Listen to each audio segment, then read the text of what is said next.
हर खबर पर होगी आपकी पकड़। डाउनलोड कीजिए एबीपी लाइव ऐप। राजस्थान का सियासी घटनाक्रम लगातार बदलता जा रहा है। हर किसी का एक ही सवाल है कि क्या अशोक गहलोत सरकार सुरक्षित है या सचिन पायलट खेमे का, यानी कि सचिन पायलट का जो गुट है उसका पलड़ा भारी है। राजस्थान हाईकोर्ट में भी सुनवाई हुई, लेकिन फिलहाल वो भी बेनतीजा रही है। सोमवार के लिए सुनवाई टल गई है, लेकिन सचिन पायलट खेमे को एक फौरी राहत के तौर पर यह जरूर कहा जा सकता है कि हाईकोर्ट ने कहा है कि आप मंगलवार तक, यानी कि स्पीकर मंगलवार शाम 5 बजे तक कोई कार्रवाई ना करें। इस सबके बीच मैं जहां मौजूद हूं, ये एक बहुत महत्वपूर्ण जगह है। ऐसा मैं क्यों कह रहा हूं?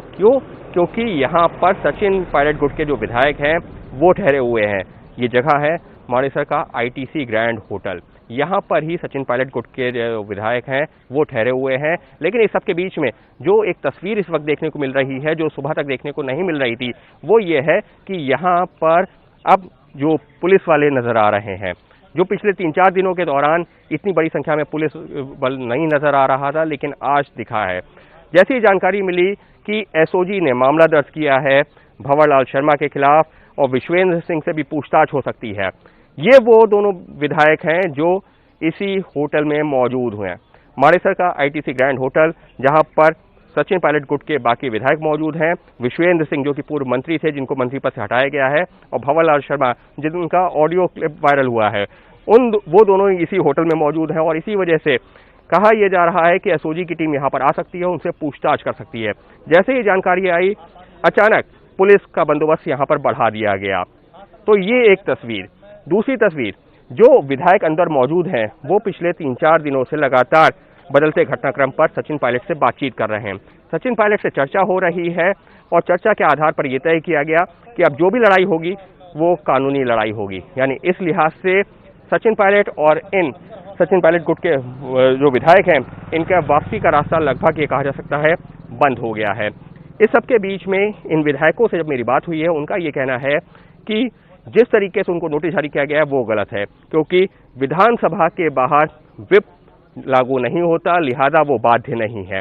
और यही बात इन्होंने हाईकोर्ट में भी कही है। हाईकोर्ट में भी यही कहा कि मौलिक अधिकार का हनन हमारे नहीं किया जा सकता, यानी कि हमको बोलने की आज़ादी है, अपनी बात रखने की आज़ादी है, फिर चाहे वो मुख्यमंत्री अशोक गहलोत के खिलाफ ही क्यों ना हो। और हमने जब ऐसा किया तो हमको बागी करार दिया जा रहा है, जबकि इन बागी विधायकों का जो इस मानेसर के होटल में मौजूद हैं, उनका साफ तौर पर यह कहना है कि वो अभी भी कांग्रेस पार्टी का हिस्सा हैं।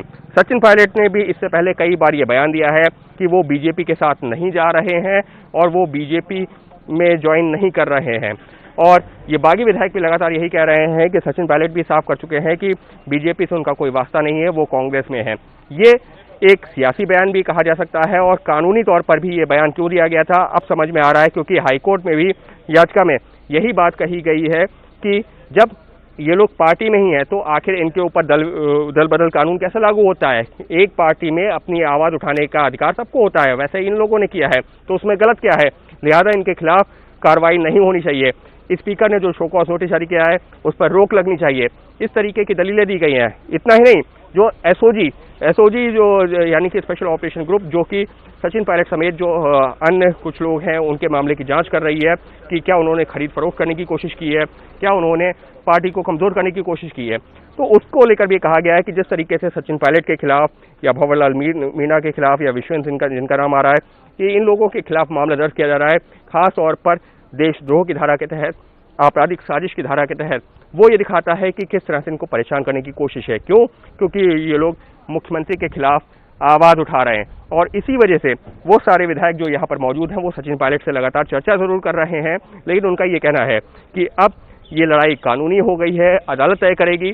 और फिलहाल ये कहा जा सकता है कि जब तक ये लोग विधानसभा के सदस्य हैं, अशोक गहलोत सरकार पर खतरा मंडरा रहा है, क्योंकि अगर ये इन लोगों की विधानसभा की सदस्यता खत्म हो जाती है तो विधानसभा का नंबर कम हो जाएगा और अशोक गहलोत सरकार सुरक्षित हो जाएगी। लेकिन अगर ये लोग सदस्य बने रहते हैं और कहीं से नो कॉन्फिडेंस मोशन आता है, विधानसभा का सत्र आता है, कोई बिल आता है, तो वहां पर ये लोग अगर सरकार के खिलाफ वोट करते हैं तो ऐसे में अशोक गहलोत सरकार पर गिरने का खतरा मंडरा सकता है।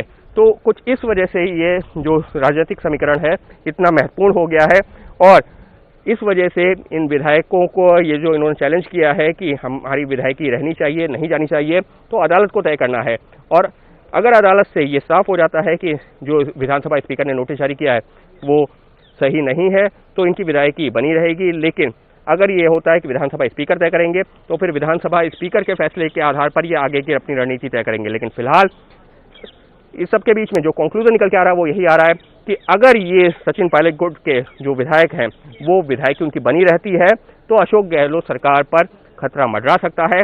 लेकिन अगर इनकी विधायकी चली जाती है या इनको निलंबित कर दिया जाता है या सस्पेंड कर दिया जाता है या विधायकी इनकी रद्द कर दी जाती है तो अशोक गहलोत सरकार सुरक्षित मानी जा सकती है।